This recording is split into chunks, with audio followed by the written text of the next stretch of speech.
Friends, आज जो हम केस पढ़ने जा रहे हैं वो केस है शिव कुमार शर्मा वर्सेस संतोष कुमारी। ये जजमेंट है 2007 का। इस केस में क्या हुआ था, दो पार्टीज़ थी, उनके बीच में एग्रीमेंट टू सेल हुआ था। वो अपने अपनी शॉप को बेच रहे थे एक दूसरे को। तो जब एग्रीमेंट परफॉर्म नहीं हुआ, actually the sale registered sale deed थी वो एग्जीक्यूट नहीं हुई थी। तो इसलिए जो प्लेंटिव था उसने वो कोर्ट में गया और उसने जो रिलीफ मांगे वो रिलीफ थे पोजेशन का था, परमानेंट इंजंक्शन का था और उसके साथ साथ था ये दो ही जो रिलीफ थे उसने मांगे थे। तो जो डिसीजन था वो उसके फेवर में आया था।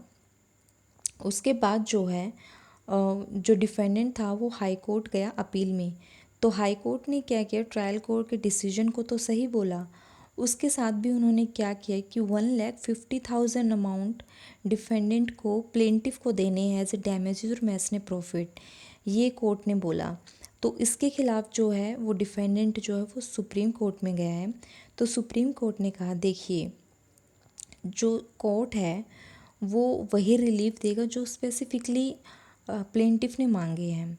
उसके साथ ही इश्यूज़ खाली उन्हीं ग्राउंड्स पे फ्रेम करने चाहिए जो ग्राउंड्स जो प्लेंटिफ ने अपने प्लेंट में रेज़ किए हैं।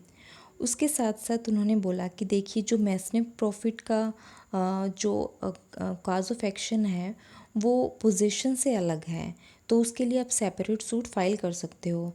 दो ऑर्डर 2 रूल जो ये है सीपीसी का ऑर्डर 2 रूल 4 वो ऑर्डर 2 रूल 4 वो कहता है कि आप ज्वाइन भी कर सकते हो पोजीशन के साथ, मैसने प्रॉफिट का काज ऑफ एक्शन भी आप ज्वाइन कर सकते हो। और अगर नहीं करना चाहते तो आपको कोर्ट की जो है लीव लेने की ज़रूरत नहीं।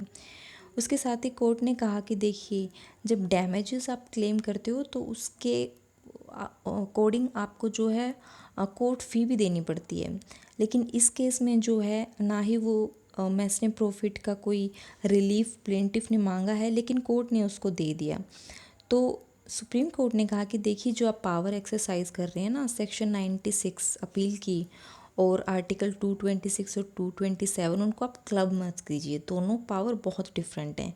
96 में क्या है, जब आप अपील सुनते हो तो आपके पास प्रोसीजरल फ्लेक्सिबिलिटी होती है, लेकिन आपके जो स्टैचूट है उसके विद इन 4 कॉर्नर ही आपको जो है डिसीजन अपना सुनाना पड़ता है, पावर एक्सरसाइज करनी पड़ती है। लेकिन इन कंट्रास्ट टू दैट जो आप 226 और 227 आर्टिकल में जो आप पावर एक्सरसाइज कर रहे हो उस वहाँ पे आपको वाइडर डिस्क्रिशन मिल जाती है। लेकिन यहाँ पे तो केस जो है अपील में हाई कोर्ट के पास आया था, तो सुप्रीम कोर्ट ने कहा कि आप जो है एक्सेस में अपनी जो डिस्क्रिशन को है वो आप एक्सरसाइज करके, जो कि जो पावर आपको यहाँ पे नहीं है। तो इसलिए कोर्ट ने जो हाई कोर्ट का डिसीजन था वो रिजेक्ट कर दिया और इस अपील को हियर किया और एक्सेप्ट करके डिस्पोज ऑफ कर दिया। Thank you so much guys. I hope ये केस आपको समझ आ गया होगा। अब अगर आपको नहीं समझ आया या फिर कोई भी क्वेरी आपको इस केस से रिलेटेड है या फिर आपके कोई भी सजेशन है, वो प्लीज़ आप मुझे कमेंट करके बता सकते हैं। और प्लीज़ मेरा वीडियो लाइक कीजिए, सब्सक्राइब कीजिए। Thank you so much.